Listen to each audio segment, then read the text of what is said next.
Selamat berjumpa kembali Jemaat Bethany International Church Melbourne yang terkasih. Kita akan masuk dalam ibadah kita hari ini dan firman Tuhan dilayani oleh Gembala Pembina kita Bapak Pendeta Dr. Insinyur Niko Nyotorarjo. Dan juga kita akan menerima perjamuan kudus, karena itu mari kita siapkan hati kita, siapkan juga perjamuan kudus yang akan kita terima sama-sama hari ini untuk mengingat kemurahan Tuhan, kasih karunia Tuhan, pengorbanan, kehidupan kekal, keselamatan yang Dia berikan buat kita semua. Kita mulai bersama-sama dengan berdoa. Bapa di dalam surga, terima kasih buat hari ini. Terima kasih buat hari yang Tuhan berikan buat kami semua. Dan terima kasih untuk saat yang indah ini. Kami boleh bersama-sama masuk dalam ibadah kami hari ini. Biar kami boleh alami kehadiran-Mu di tempat kami masing-masing.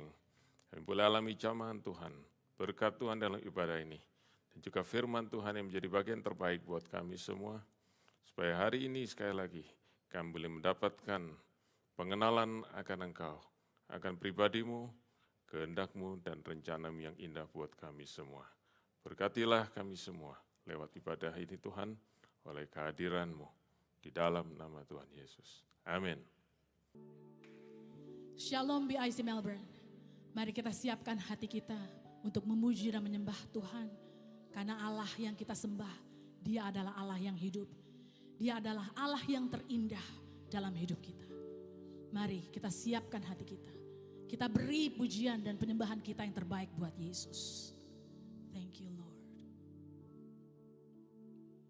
Thank you Jesus. Engkau baik Tuhan. Engkau sungguh indah Yesus.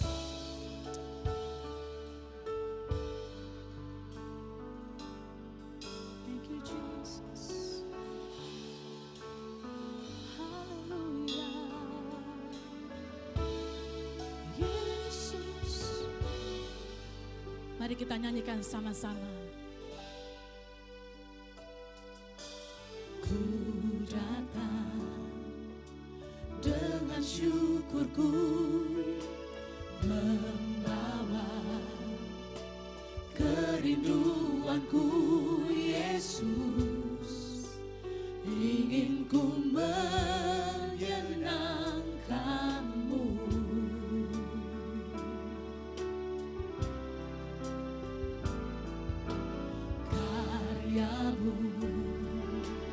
Indah bagiku, kasih yang menyelamatkanku Yesus, inilah persembahanku.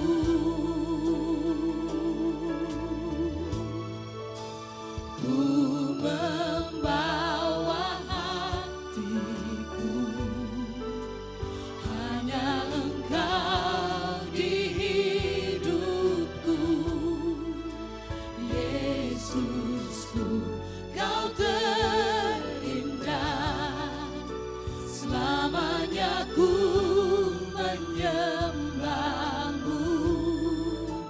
Ku membawa hidupku, inilah persembahanku untuk Yesusku yang terindah, selamanya ku menyembahmu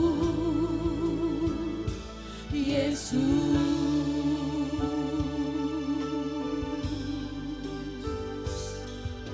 Haleluya. Ku datang dengan syukurku, membawa kerinduanku Yesus, ingin ku menyenangkanmu. Oh karyamu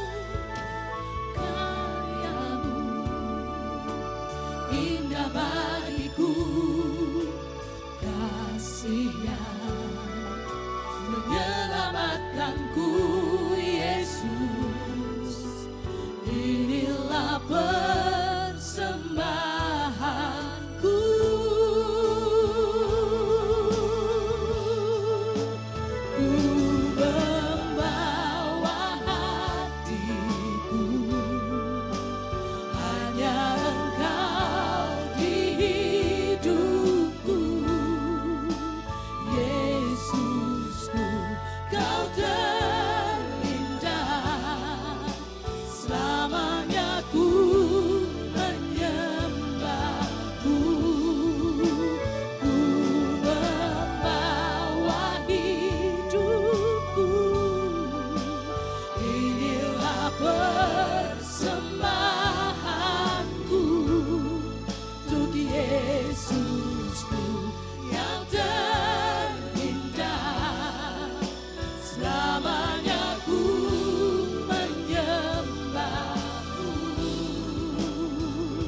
Yesus. Segenap hidup, segenap hidup, segenap nafasku jadi persembahan di bawah kakimu. Kebanggaanku, kejayaanku, tak ada artinya selain untukmu. Segenap hidup, segenap nafasku jadi persembahan di atas mezbahmu. Kekuatanku, pengharapanku, ku serahkan semua hanya bagimu. Segenap hidup, segenap hidup, segenap nafasku jadi persembahan di bawah kakimu. Kebanggaanku, kejayaanku, tak ada artinya selain untukmu. Segenap hidup, segenap nafasku jadi persembahan di atas mezbahmu. Kekuatanku, pengharapanku, ku serahkan semua hanya bagimu. Segenap hidup, segenap hidup, segenap nafasku jadi persembahan di bawah kakimu. Kebanggaanku, kejayaanku, tak ada artinya selain untukmu. Segenap hidup, segenap nafasku jadi persembahan di atas mezbahmu. Kekuatanku, pengharapanku, ku serahkan semua hanya bagi kekuatanku, pengharapanku, ku serahkan semua hanya bagi kekuatanku, pengharapanku, ku serahkan semua hanya bagi Yesus.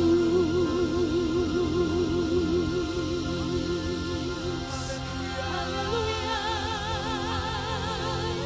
Terima kasih Tuhan. Engkau baik Yesus. Engkau baik Tuhan. Iralama syadara lama Engkau baik Yesus. Segenap hidup kami buat Engkau Yesus. Thank you Jesus. Terima kasih Tuhan. Segenap nafas kami, segenap hidup kami berikan di atas mezbahmu. Oh Yesus, haleluya.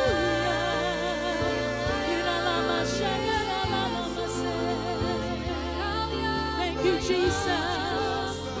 Kita katakan sekali lagi, segenap hidup, segenap hidup, segenap nafasku jadi persembahan di bawah kakimu. Kebanggaanku, kejayaanku, tak ada artinya selain untukmu. Segenap hidup, segenap nafasku, biar jadi persembahan di atas mezbamu, kekuatanku, pengharapanku, ku serahkan semua hanya bagi kekuatanku, kekuatanku, pengharapanku, ku serahkan semua hanya bagi kekuatanku, kekuatanku, pengharapanku, ku serahkan semua hanya bagi Yesus. Haleluya. Terima kasih Tuhan. Thank you Jesus. Terima kasih Tuhan. Haleluya.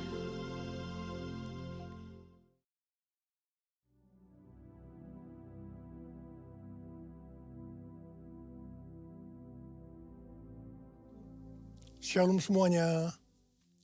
Pada tanggal 17 Agustus 2025, kita merayakan ulang tahun kemerdekaan Republik Indonesia yang ke-80 tahun. Tuhanlah yang memberikan kemerdekaan bagi Indonesia dari segala bentuk penjajahan. Dirgahayu Republik Indonesia. Keadaan dunia secara global sedang tidak baik. Seperti yang saya sampaikan sejak awal tahun 2025, bahwa sekarang kita berada di tahun 2025, tahun yang sukar, sulit, peperangan, bencana alam, ketidakpastian, krisis ekonomi yang semakin intens. Kita harus banyak berdoa untuk Indonesia.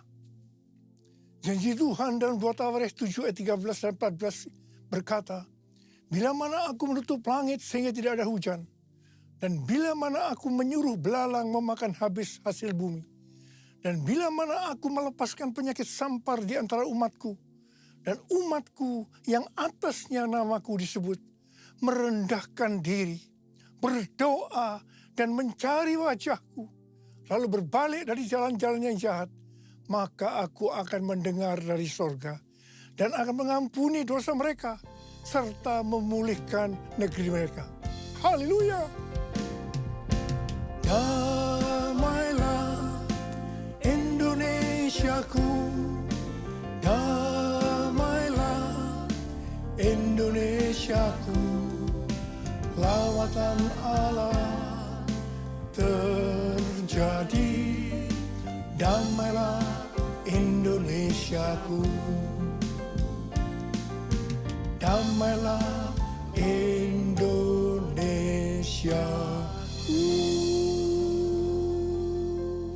Pada bulan Agustus ini yang merupakan bulan yang bersejarah bagi bangsa Indonesia, Tuhan juga mengingatkan kepada kita yang percaya bahwa kita sudah dimerdekakan dari penjajahan hukum dosa dan hukum maut.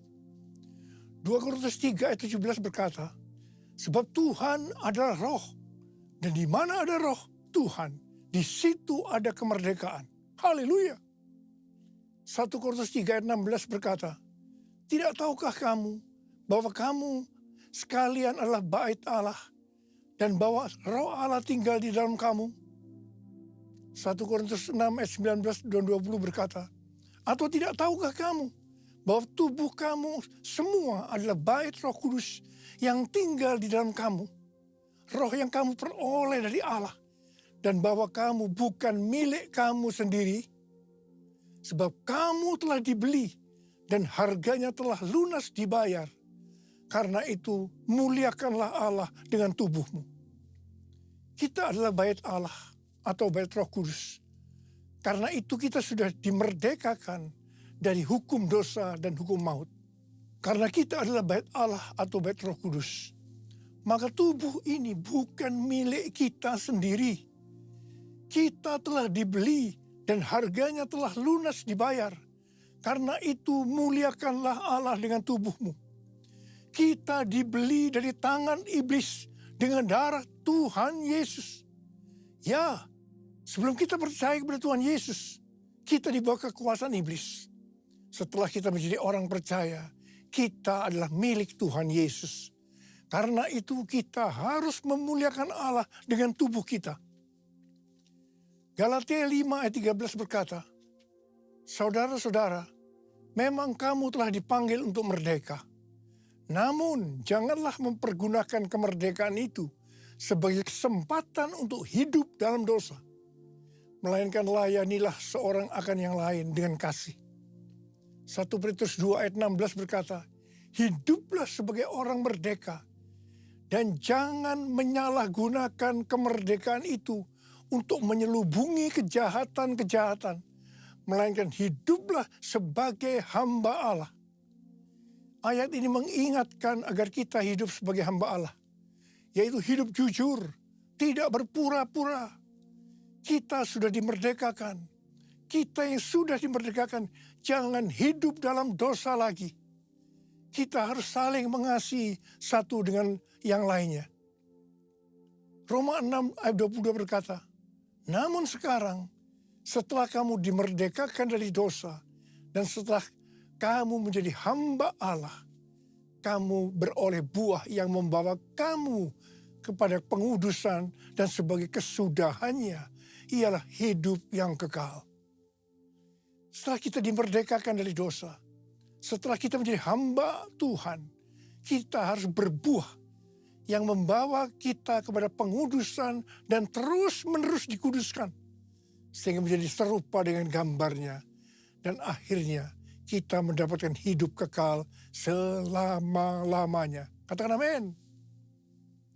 Dalam Yohanes 8 ayat 31 dikatakan, jikalau kamu tetap dalam firman-Ku, kamu benar-benar murid-Ku. Sebagai orang yang sudah dimerdekakan, kita harus tetap memelihara kehidupan kita agar tetap sebagai orang yang merdeka. Karena itu kita harus hidup sesuai dengan firman-Nya. Kerjakanlah keselamatanmu dengan takut dan gentar, yaitu dengan cara hidup sesuai dengan firman Tuhan. Kalau kita hidup sesuai dengan firman-Nya, maka kita akan mengetahui kebenaran. Dan kebenaran itu yang akan memerdekakan kita. Firman-Mu berita bagi kakiku, terang bagi jalanku. Firman-Mu berita bagi kakiku, terang bagi jalanku. Waktu ku bimbang dan hilang jalanku, tetaplah Kau di sisiku. Dan takkan ku takut asal Kau di dekatku, besertaku selamanya.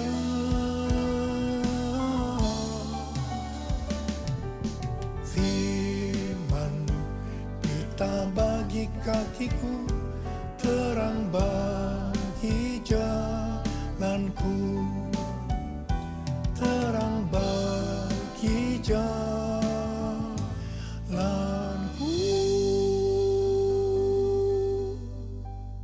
Kita sebagai bait Allah atau bait Roh Kudus harus hidup dipimpin oleh Roh Kudus, bukan hidup menurut daging.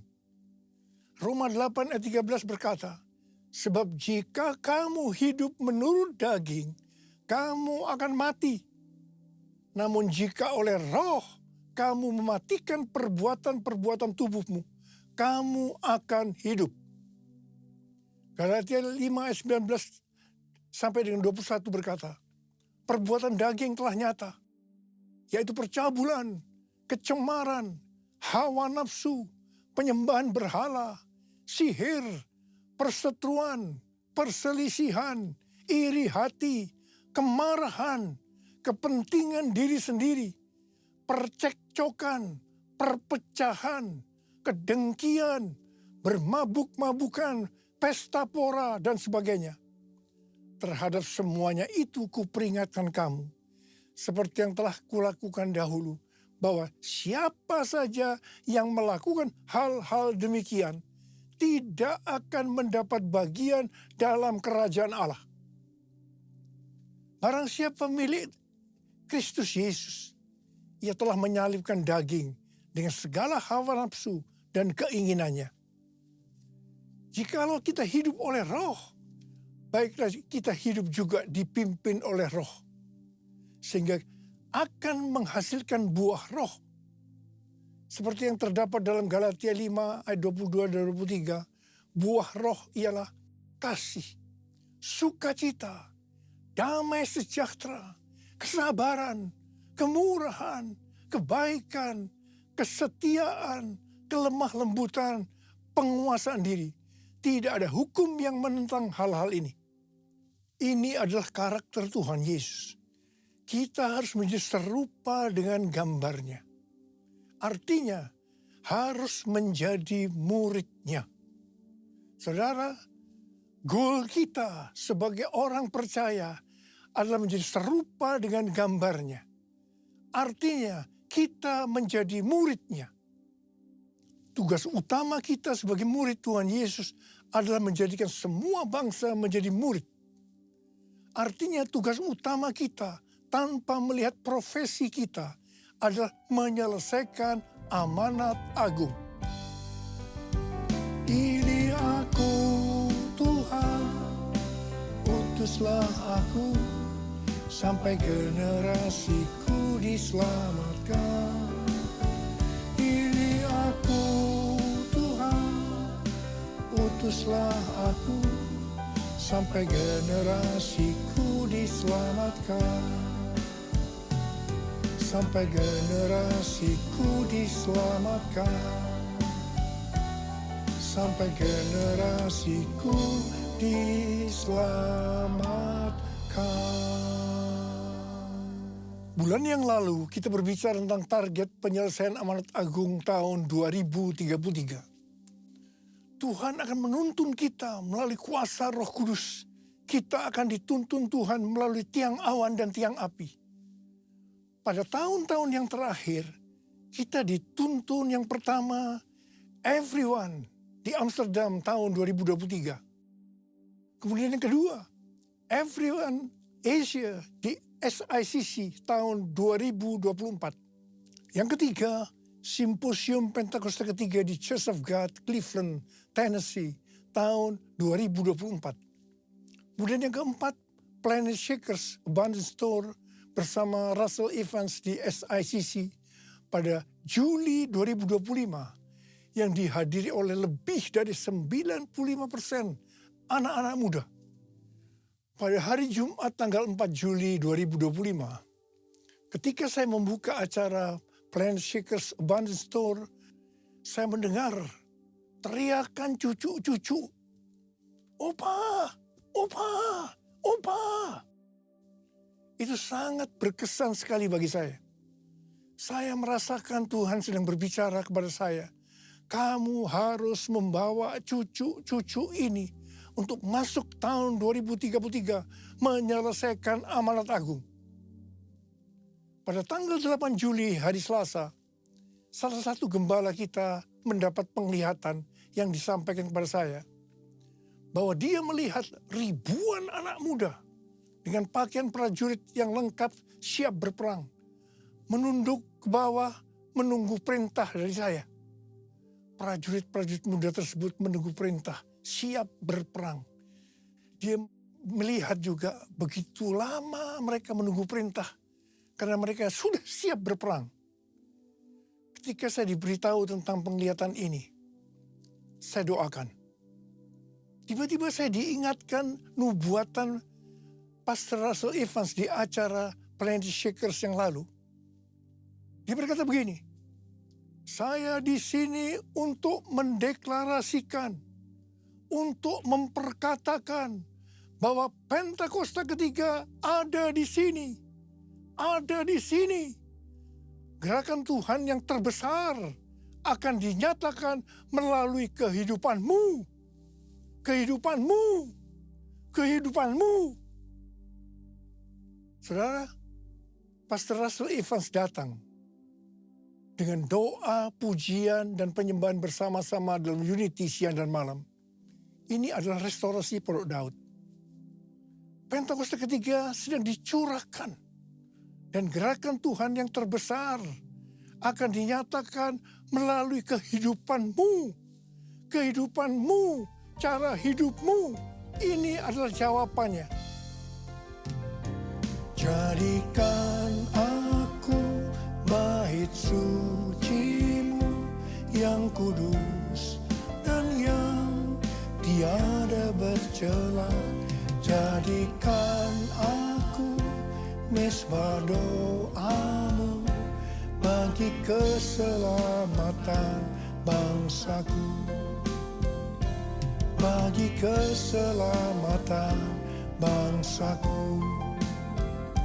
Bagi keselamatan bangsaku. Sebenarnya nubuatan Pastor Rasul Evans itu sesuai dengan yang terdapat dalam Kisah Para Rasul. Jadi untuk menyelesaikan amanat agung tidak bisa dengan kekuatan sendiri, tetapi harus dengan kuasa Roh Kudus. Pesan terakhir dari Tuhan Yesus sebelum naik ke sorga dalam Kisah Para Rasul 1 ayat 8. Tetapi kamu akan menerima kuasa kalau Roh Kudus turun ke atas kamu. Dan kamu akan menjadi saksiku di Yerusalem dan di seluruh Yudea dan Samaria dan sampai ke ujung bumi. Setelah itu Tuhan Yesus naik ke sorga. Apa yang dilakukan oleh murid-muridnya? Mereka pergi ke Yerusalem dan tinggal di kamar loteng. Apa yang mereka lakukan? Mereka semua bertekun dengan sehati dalam doa bersama-sama. Artinya mereka berdoa, memuji, menyembah Tuhan dalam unity siang dan malam. Ini adalah prinsip restorasi Pondok Daud. Ini adalah prinsip menara doa. Jadi dalam menantikan pencurahan Roh Kudus yang disebutkan Pentakosta pertama, para murid melakukan ini. Setelah 10 hari, yaitu pada hari raya Pentakosta, terdengarlah seperti tiupan angin keras. Kemudian tampaklah lidah-lidah seperti nyala api, hinggap kepada mereka masing-masing.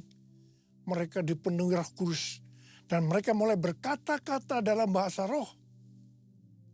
Setelah murid-murid dipenuhi Roh Kudus dengan tanda awal berbahasa roh, apa yang terjadi? Yang pertama, Petrus berkhotbah sekitar 5 menit. Kira-kira 3.000 orang bertobat dan dibaptis. Wow! Petrus berkhotbah dengan kuasa Roh Kudus. Pada zaman itu populasi penduduk dunia sekitar 255 juta orang. Sekarang penduduk dunia sekitar 8 miliar. Jadi 3.000 orang yang bertobat dan dibaptis pada waktu itu. Itu setara dengan sekitar 94.000 orang pada saat ini. Saya percaya hal ini juga bisa terjadi pada saat ini. Yang percaya katakan amin. Hal yang kedua, setelah murid-murid Tuhan Yesus dipenuhi dengan Roh Kudus, mereka dipakai untuk menyatakan tanda-tanda dan mujizat. Sehingga banyak orang yang bertobat. Petrus dan Yohanes menyembuhkan orang lumpuh sejak lahir. Bayangan Petrus saja bisa menyembuhkan orang sakit. Sapu tangan atau kain yang pernah dipakai Paulus, jika diletakkan pada orang sakit atau yang dirasuk setan, maka orang itu sembuh. Dalam Markus 16 ayat 15 sampai dengan 18, Tuhan Yesus berkata, bahwa kalau kita pergi untuk memberitakan Injil, maka tanda-tanda dan mujizat akan menyertai kita.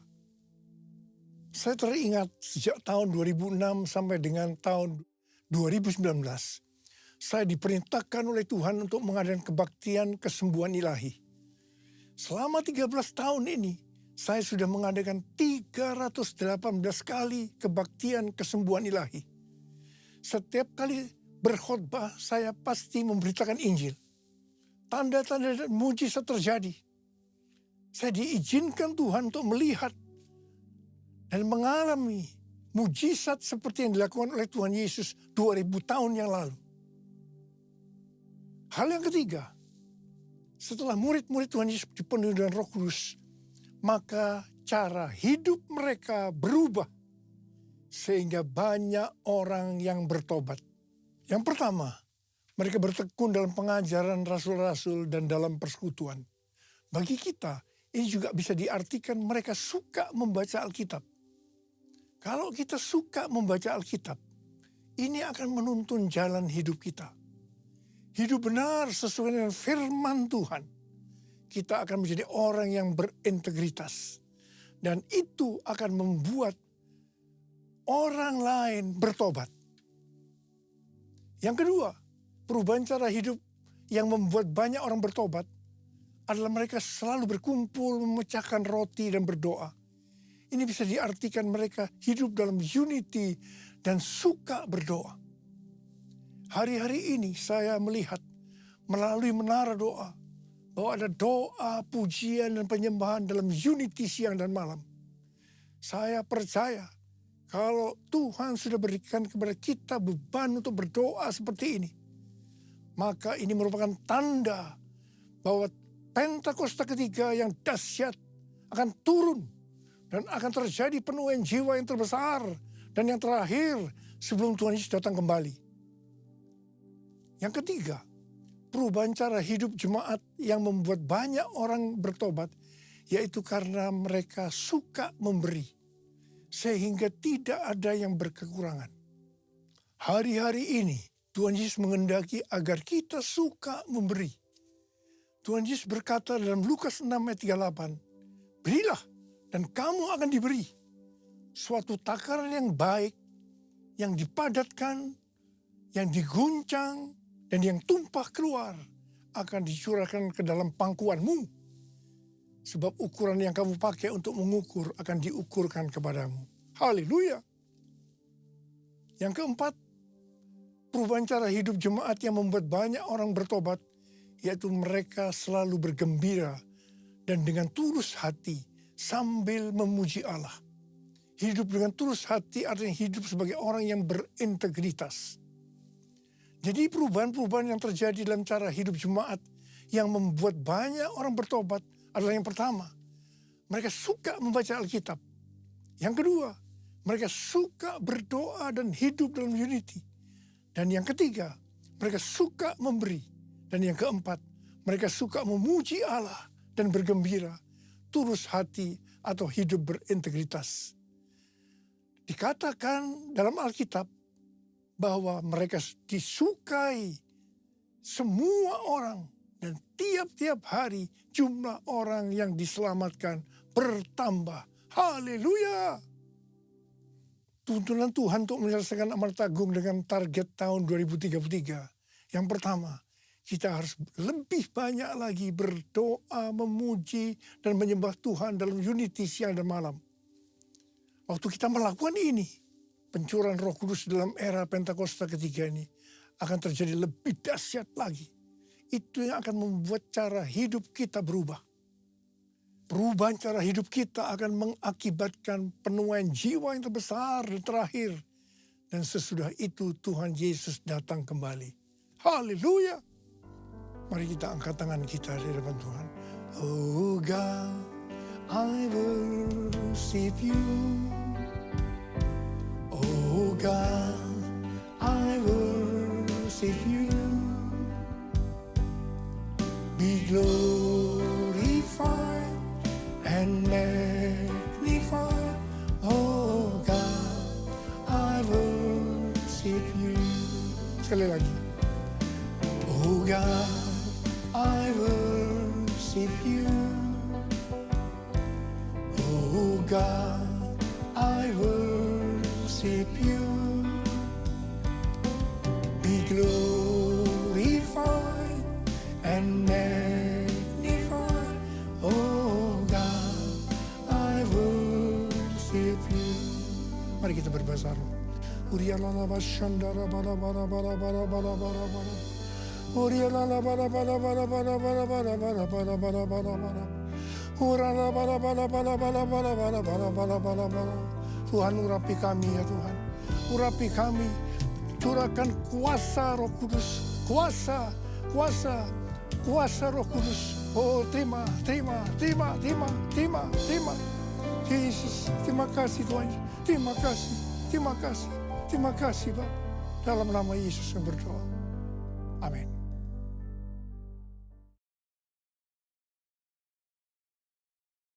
Kita akan masuk dalam perjamuan kudus. Kita akan mengingat ayat ini. Sebab setiap kali kamu makan roti ini dan minum cawan ini, kamu memberitakan kematian Tuhan sampai Ia datang. Perjamuan kudus adalah perjamuan Tuhan Yesus sendiri. Setiap kali kita masuk dalam perjamuan kudus, Tuhan Yesus selalu berkata, biarlah ini menjadi peringatan akan aku. Biarlah ini menjadi peringatan akan aku. Karena itu mari, tundukkan kepala. Arahkan hati kita kepada kebaikan Tuhan. Bapa, Engkau baik. Siapakah kami ini Tuhan sebelum kami mengenal Engkau? Kami orang berdosa, upah dosa adalah mati Tuhan. Tapi Engkau yang tidak berdosa telah dijadikan dosa oleh karena kami. Engkau harus turun dari sorga mulia, mati ganti kami dengan penderitaan yang luar biasa. Sungguh kalau kami pikirkan betapa baiknya Engkau ya Aba. Engkau jadikan kami sebagai anak-anak-Mu. Engkau tuntun, Engkau bela, Engkau lindungi, Engkau hajar juga kalau kami salah ya Tuhan. Itu Engkau ya Aba. Terima kasih buat semuanya. Tuhan akan memberkati kita melalui perjamuan kudus. Tapi Tuhan mau agar kita makan dan minum dengan cara yang benar. Oleh karena itu mari masing-masing introspeksi. Lihat keadaan dirimu masing-masing. Jangan menyimpan dosa. Kalau ada dosa yang Tuhan ingatkan langsung minta ampun. Ampuni Tuhan saya, ampuni saya Tuhan, katakan. Bapa, Engkau melihat anak-anak-Mu yang sedang minta ampun pada Tuhan. Kasihani mereka Tuhan, ampuni, layakkan kami untuk masuk dalam perjamuan kudus. Kami akan masuk dalam perjamuan kudus dengan hati yang penuh ucapan syukur. Dalam nama Yesus, amin. Mari, angkat roti di tangan kanan kita tinggi-tinggi. Sebab apa yang telah kuteruskan kepadamu telah aku terima dari Tuhan. Yaitu bahwa Tuhan Yesus pada malam waktu Ia diserahkan mengambil roti. Dan sesudah itu Ia mengucap syukur atasnya. Ia memecah-mecahkannya dan berkata, inilah tubuhku yang diserahkan bagi kamu. Perbuatlah ini menjadi peringatan akan aku. Saya dikasih Tuhan, bukankah roti yang kita pecah-pecahkan ini adalah persekutuan kita dengan tubuh Kristus. Mari kita makan dalam nama Yesus.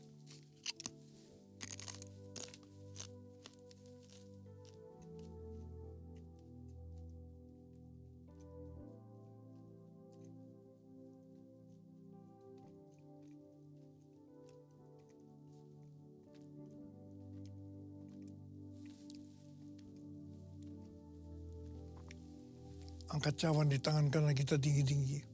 Demikian juga yang mengambil cawan sudah makan lalu berkata, cawan ini adalah perjanjian yang baru yang dimeteraikan oleh darahku. Perbuatlah ini setiap kali kamu meminumnya menjadi peringatan akan aku. Saudara kasih Tuhan, bukankah cawan pengucapan syukur yang atasnya kita ucapkan syukur adalah persekutuan kita dengan darah Yesus.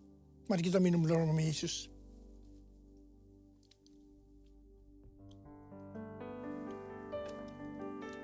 Ucapkan syukur dan terima kasih dengan suara.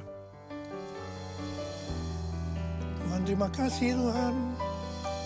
Terima kasih ya Tuhan, terima kasih. Terima kasih ya Tuhan. Terima kasih Yesusku. Terima kasih Yesusku.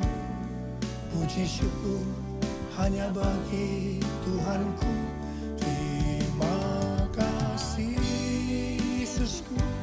Terima kasih Yesusku, puji syukur hanya bagi Tuhanku.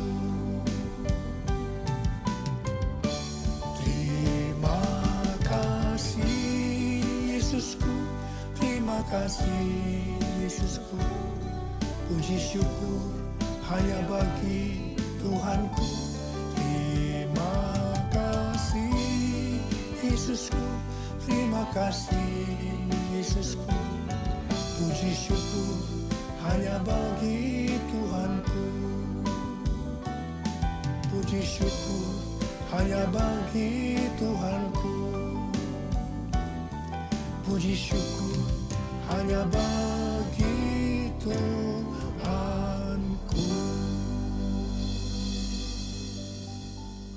Sekarang terimalah berkat Tuhan. Kasih karunia yang berlimpah-limpah daripada Allah Bapa dalam Anak yang tunggal Yesus Kristus. Persekutuan yang manis dengan Roh Kudus menyertai kita semua mulai hari ini sampai Tuhan Yesus datang menjemput kita di awan-awan dan bahkan sampai selama-lamanya. Yang percaya bersama-sama katakan amin.